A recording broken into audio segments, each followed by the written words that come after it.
and I would like to just impart to you how you project your question.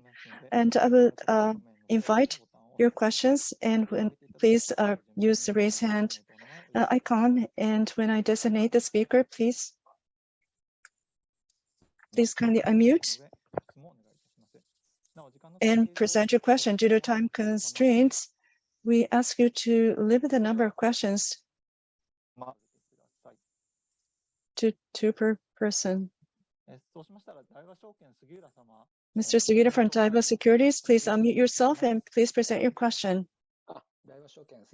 Thank you very much. I'm Sugiura of Daiwa Securities. Thank you for the opportunity.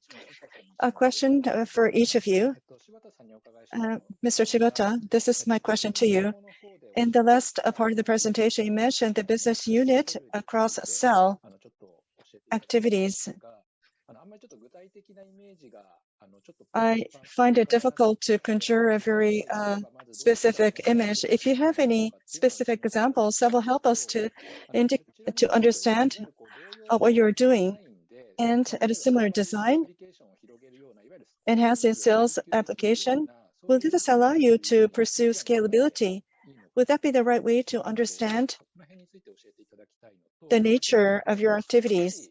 And at the same time, in terms of composition of your sales, how much will this contribute? If you have a target, I would like for you to share that number with us. First of all, in terms of the target, we're still taking our first steps, and therefore we do not have a sizable number that I will be able to disclose to you. But when you talked about enhancing scalability, and that is the right understanding. And as to what we are currently achieving, to give you a clear example, there are two that I'd like to mention. First of all, when you look at vehicles, there is a hardcore, the stop and accelerate. There's also on top of that infotainment and navigation systems that are in place. Needless to say, there are many pieces that are common to, say, a tablet, and therefore an IoT business for the tablets and smartphones. The systems that are in place can also be embedded, and it is already on the market. It could be that the vehicles that you purchase have these systems already mounted in. And also looking at it from the other perspective, give you a clear, easy to understand example. Power discretes have been designed with the specifications of vehicles in mind. And now for industrial usage, a similar specification is on demand for some of our customers. And therefore for discrete systems, those that were initially for automotives can now be also geared towards industrial usages as well. So these are fairly clear examples, but there are also other systems that are now about to be up and running. And just in the way of follow-up, up until this point in time for the short-term outcome is what you have been looking at in terms of management approach, but now you're shifting gears to look at a long-term perspective. And with this, how your performance is visible for those of us on the outside, when we look at the numbers, are we ready to see a change? Are we going to see somewhat of a slowdown in the top line? As you pursue the initiatives I've made mention of, we have to invest more heavily on R&D. And how about in terms of human resources for diversification to be achieved? Are you going to really push up? Will this push up the costs?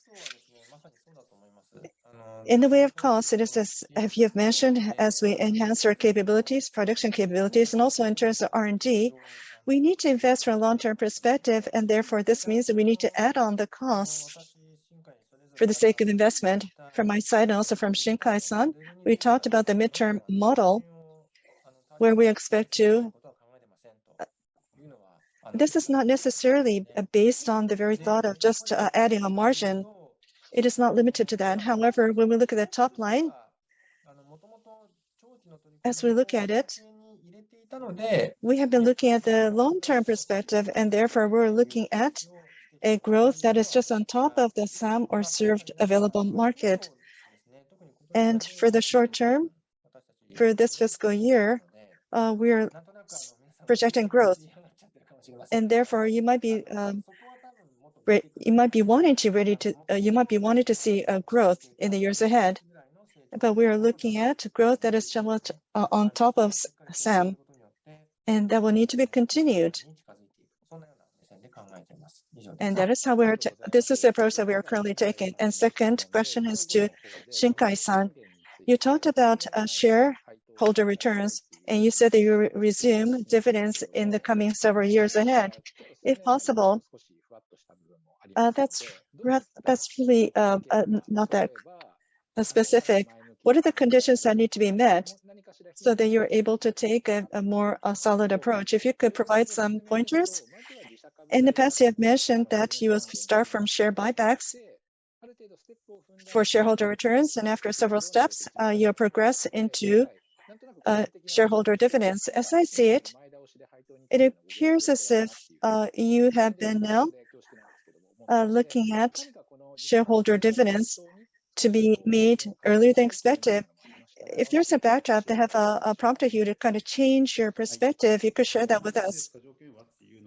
You talked about when and what the conditions to be met need to be made. Shareholder dividends, when they resume, will have to be continued from that point onwards.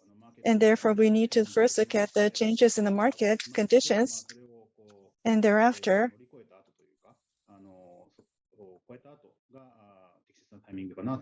would be the most optimum timing. Share buybacks and also dividends in terms of priority. Share buybacks, of course, will offer liquidity, and therefore this is higher on the top of the list of priorities, and that remains unchanged. This year, we have been able to conduct the first share buyback. And as for dividend resumption, we are now at a stage in which we're looking at specifically what we will be able to do. So it's not a matter of which of these two options that you will take, but you are ready to conduct share buybacks. At the same time, you could also resume shareholder dividends. As also might be that we need to take a step-by-step approach. It's on a case-by-case basis by which we will deliver a decision. Thank you very much. ありがとうございました。次に、BofA証券の平川様。Thank you very much. So from BofA, Hirakawa-san, can you start your question? This is BofA Hirakawa. I do have two questions too. So again, you gave us the updates of your progress so far. And today I wanted to ask, first of all, about what you did not explain today, but in the previous announcement, you talked about the order outlook. And you were saying that you're receiving quite a robust size of order, but then you're also going to be looking into that in the coming 2-3 months, which is around today. So how do you look at your order trend? I wanted to hear what your view is at the moment. That's my first question. Thank you very much. That's a good question. So in terms of numbers, at the moment, we are still finding very strong numbers.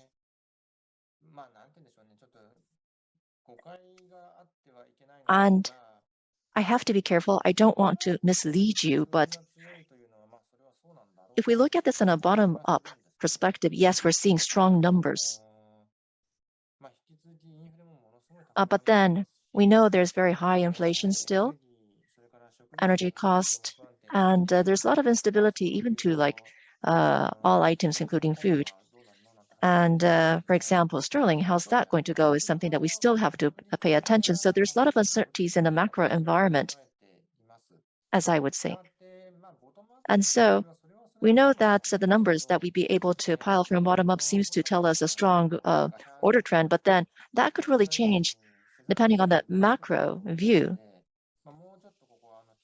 So we do want to be prudent, cautious in thinking how the orders would go, and that is why we intentionally did not include that in our updates today.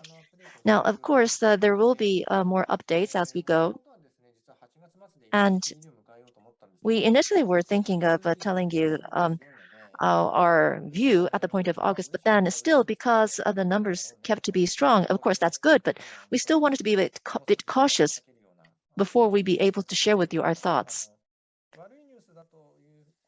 So it's not a bad news that we're sensing, except it's just that how long can we rely on the current numbers that we are observing? That's our thought. That's my feel.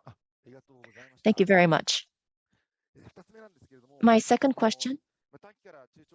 So it's a phase shift from the short-term to longer-term perspective. I think that was one of your message today. And gross margin for the long term is like 50 to 55%. You have kept that, and I understand that. But then FX, you kept it at 100 yen versus dollar. And this is quite different depending on compared to where we are today. You're being too conservative. Now, if the currency rate really changes, how does that impact your gross margin target?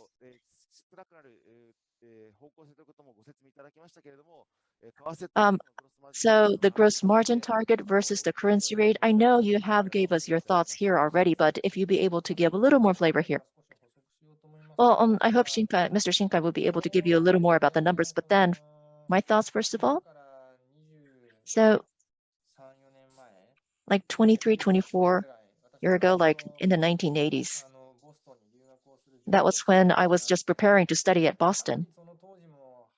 But back then, yen was extremely weak.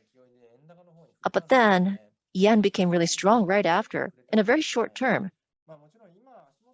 Now, of course, as far as that we can see, I understand yen could become really weak even more, but one thing could become a tipping point to really change a circumstance drastically. So that's why we are not trying to really change our view, be it a notch higher or lower. That would be aside from that. But we want to just to keep our assumption that it is. But if Mr. Shinkai, if there's anything you'd be able to add. Well, the impact of the numbers. So that brings to page 3 of my presentation material, adjusted figures. So first half of 21, the gross margin was 58%. And the actuals was 58.5 before the adjustment. And the dollar versus yen was around 120 yen versus dollar. So if we made the adjustment there to the currency, that means there is like a 1 percentage points amount of impact to the gross margin. So that's the amount of the sensitivity of currency to the gross margin. So that's my answer. Thank you very much. Thank you. Thank you very much. From UBS Securities, Mr. Yasui, please unmute yourself and present your question. Thank you very much. I have 2 questions. First of all, to Mr. Shibata, when you talk about aspiration for a long-term perspective, you raise some numbers. Are these numbers you have disclosed for the first time?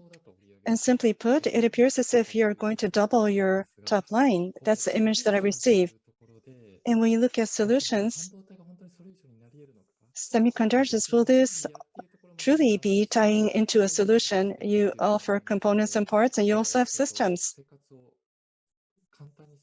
And you talk about making our lives easier, and you refer to softwares. Just as a general image, semiconductors, how can you enhance a value in terms of sales? If you could offer a way and offer your comments in the way of directions that will dwell not just on semiconductors, and that's the first question. What does not exist now to increase our sales is not in our, of course, in our minds. And when you look at semiconductor-based solutions, of course, much has been said, but whatever has been said, undoubtedly, everything will evolve over hardware. Hardware will serve as the starting point by which things will be added on top of that, say software. And that will basically describe the current situation. And what we have in mind here, of course, we will need to examine to what extent this will materialize. We will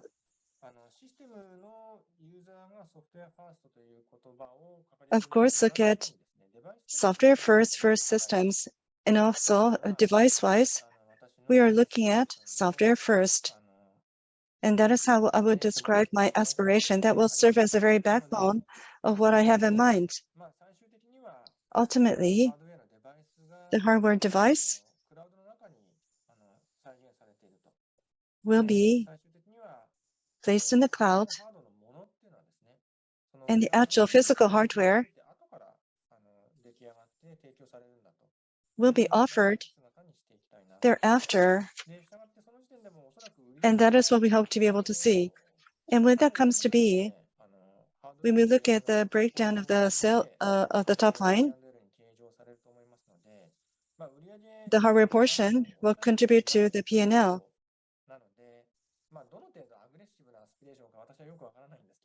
I would not say as to how much aggressive the aspiration will be, but the hardware will be at the center of the P&L. But when it comes to decision making and the way in which this is being used, we expect will change quite dramatically. And that is how we shaped our aspiration. And as you have indicated, when we talk, this is the first time we share these ideas outside of the company, although this has been a matter of discussion internally. Thank you very much. The second question has to do with shareholder composition. At a similar venue, you talked about the clients, and it appears as if the clients are also a shareholder. And it appears as if, Mr. Shibata, you did not take this well.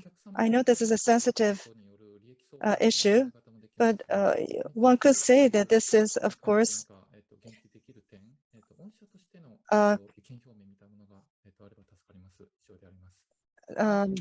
conflict of interest. And what do you see? How do you see this? So there's not a misunderstanding. Clients hold your shares. I did not say, I have never said that this was unacceptable. Of course, if the share holding is too large, there could be a conflict of interest. And therefore, I intended to say that this will not be acceptable. And on that point, my views have not changed. Some various perspectives where the individual users purchase, of course, a issue with a certain product. Even if a shareholder possesses our shares, and this translates to, of course, encouraging the growth of our company, that is, of course, favorable. However, if the shareholding becomes too sizable, this will not necessarily be favorable, and therefore we will continue with our communication with the shareholders so that such holdings will offer a positive development for our management. Thank you very much. Thank you very much. Can we ask Mr. Eguchi from Nikkei? Please unmute yourself. Yes, this is Eguchi from Nikkei. Can you hear me? Yes, we hear you. Thank you very much for taking my question. So today you talked about resilience, and so that's what I would like to ask you more on. On the front end and back end, you rely for foundries. You rely on foundries to do like approximately half of what you process there. And there's a lot of risks that we're hearing from, for example, Taiwan. And I think at this moment, you have been able to prepare enough for these procurement type of risks that we are oftentimes hearing. But then would you be, for example, discussing with foundries outside Taiwan more? And if there's any like specific examples of the type of discussions you're doing so that you'd be able to have more resilience in terms of the production. And for example, what kind of discussions you're having with the various foundries? Well, in reality, this is going to be like a long-term type of activity. I say this because semiconductor is not the type of the product category where you'd be able to have a certain volume just solely coming from one area to the other. And of course, there's a lot of discussions being done by many people. But then in the end, there's going to be a lot of people involved in making sure that you be able to procure enough for yourself. And yes, it is true that we're taking a lot of activities so that we be able to be immune to some of the risks. So that is why for the production capacity, we're trying to make sure that we be able to produce in not just Taiwan, but also in Korea, but also in the US. And so we're trying to work with all these people. And of course, in Japan, we're trying to, we do have plans to expand our production capacity. And so we are going to be proactively using the help of these partners. And as for our internal production sites, we are going to, of course, implement whatever we can, including, for example, increasing the production capacity of our internal production sites. And within our internal fabs, so we're trying to make sure that we be able to produce several types of products. So even if for geopolitical reasons, there be some overseas site that we would not be able to rely on, that could be offset, that could be made up for by some of our internal production sites in Japan. Thank you very much for your updates. ありがとうございました。 Thank you. それでは次に、ゴールドマンサックス証券高 Thank 山 you very 様。 much. Mr. Shibayama from Goldman Sachs, please unmute yourself and present your question. Thank you very much. There are two questions that I have. And Mr. Shibata, just like to confirm the intent of your remarks in one slice, looking at it bottom up, there are requests from the customers that are very, very strong. And your relations with your clients is very, very prolonged. And you have been pursuing negotiations with a view on a partnership, and non-cancelable orders is where you would like to project growth. But then when you look at it from a top-down approach, you find that there are risks that could really change the situation. The changes in the, of course, relationships, as well as increased numbers non-cancelable orders, and with there being a change in the macroeconomic environment,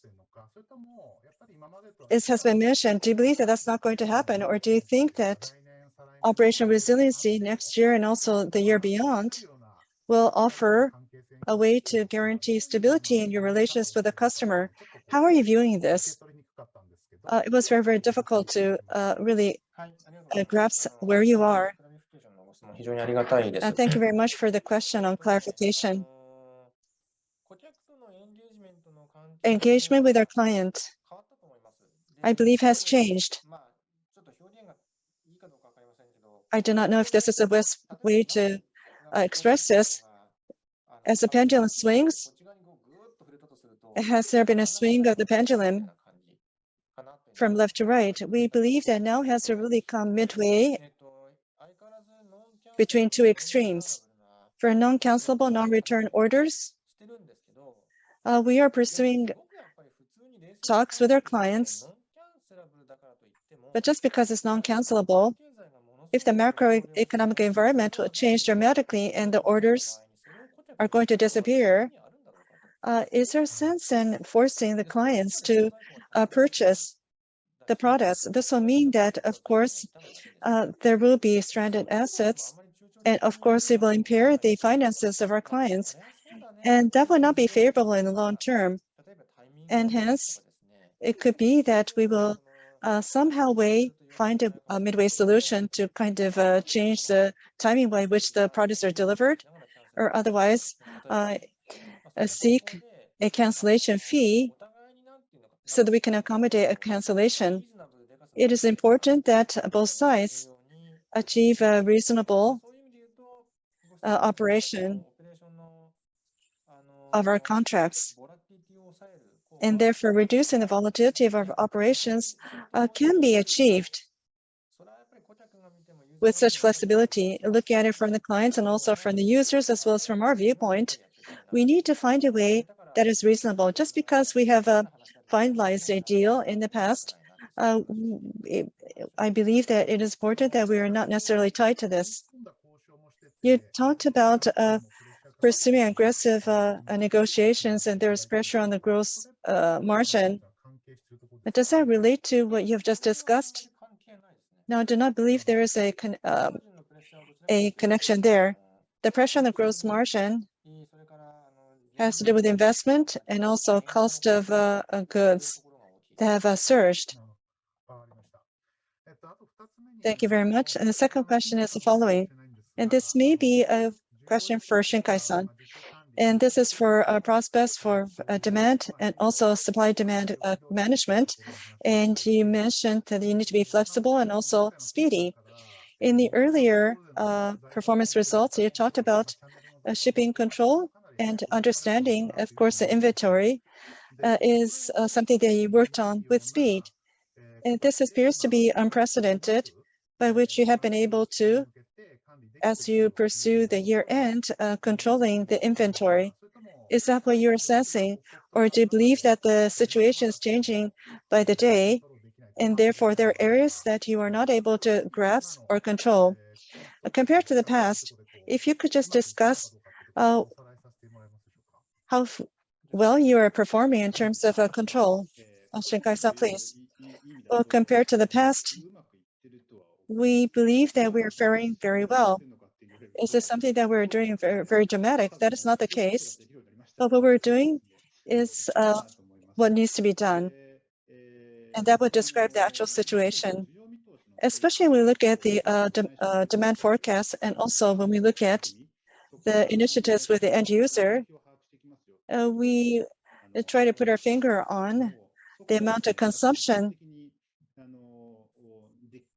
that will transpire. And this is what we have been now increasingly being attentive towards. And hence, compared to the past, we have a better idea of the end demand, and we are able to take action.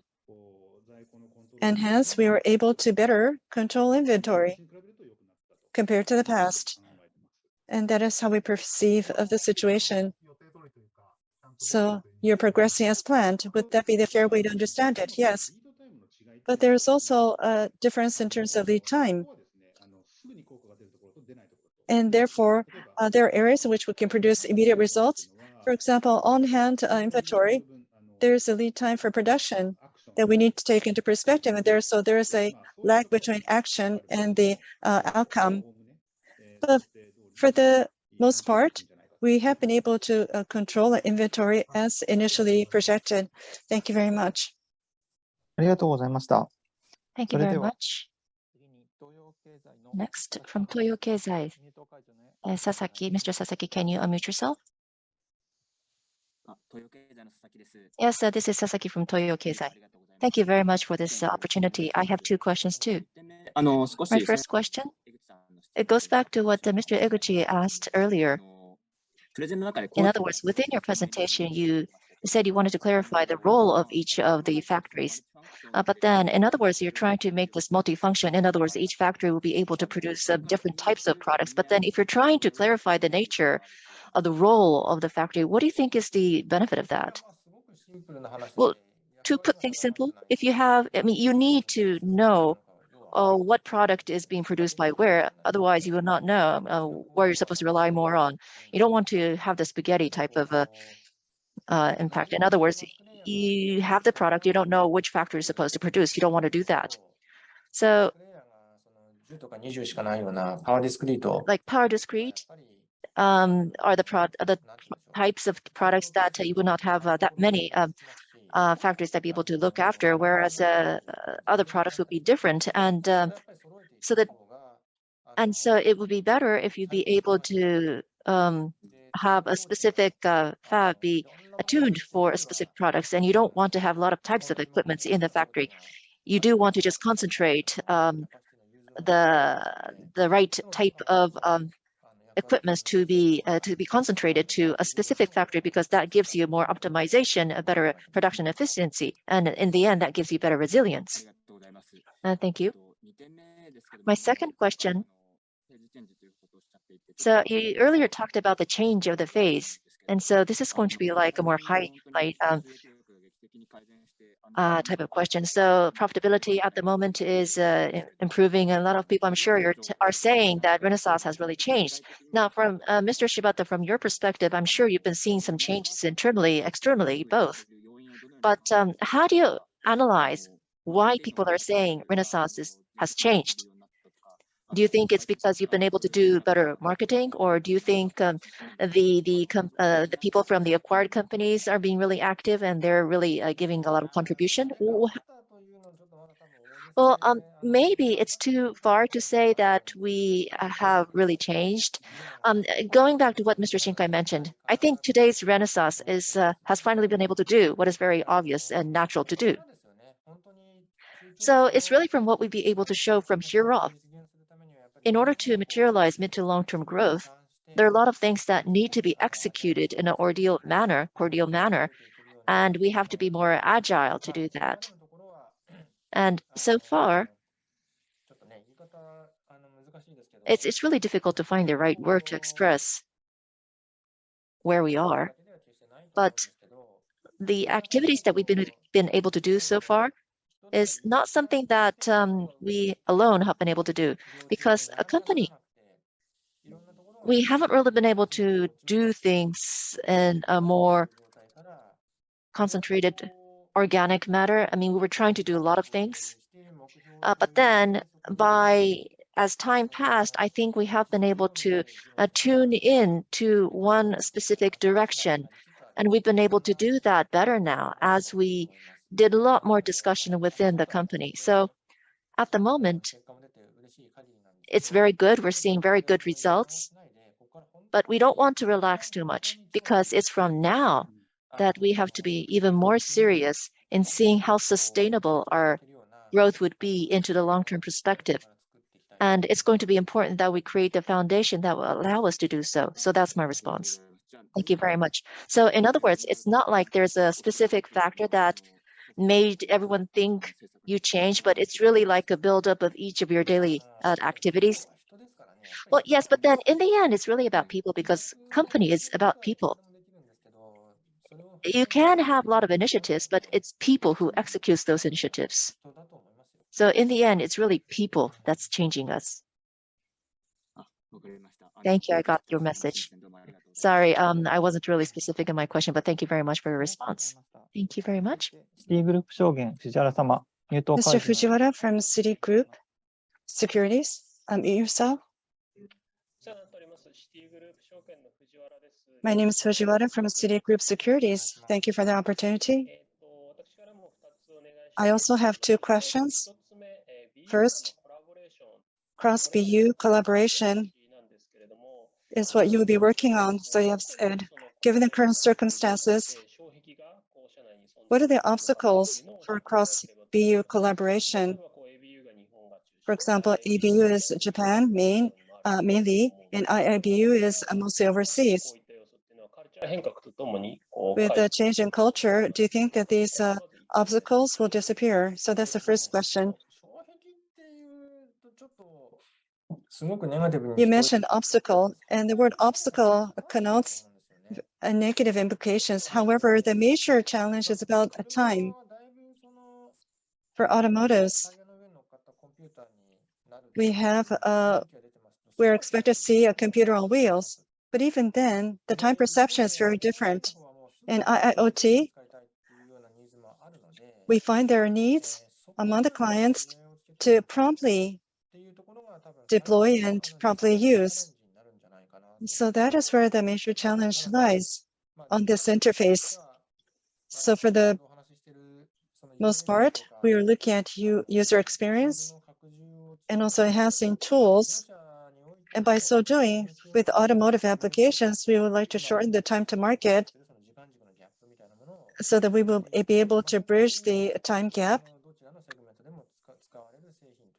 and to deliver on products that can be used at the initial phases for both of these segments, automotive and IoT. And it is not as if we're going to probably see the outcome next year, but it will take a little more time. Thank you very much. And the second question, this has appeared as a question in the past, I'd like to talk about Forex. Currently, we're seeing an acute weakening of the yen. I'm sure that you're born with, you're seeing the benefits. But 2030, when the macroeconomic conditions weaken, and that could be expected, and looking at the Forex situation, what will be the implications on your price strategy? And that is my second question. No, that will not be the case.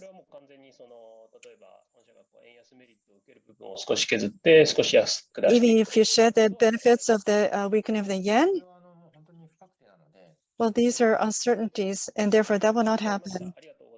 Thank you very much. Thank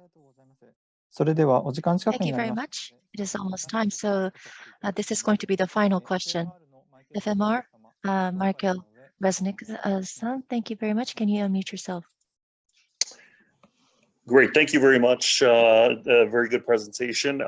Just had one primary, well, actually two quick questions for you. The first one is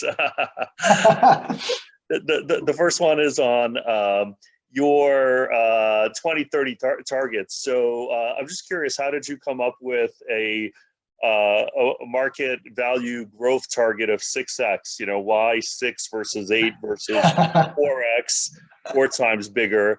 You know, obviously you gave us a target of doubling revenues, but you know, can you share some of the underlying assumptions that are, you know, go into achieving how you came up with the target of 6x improvement?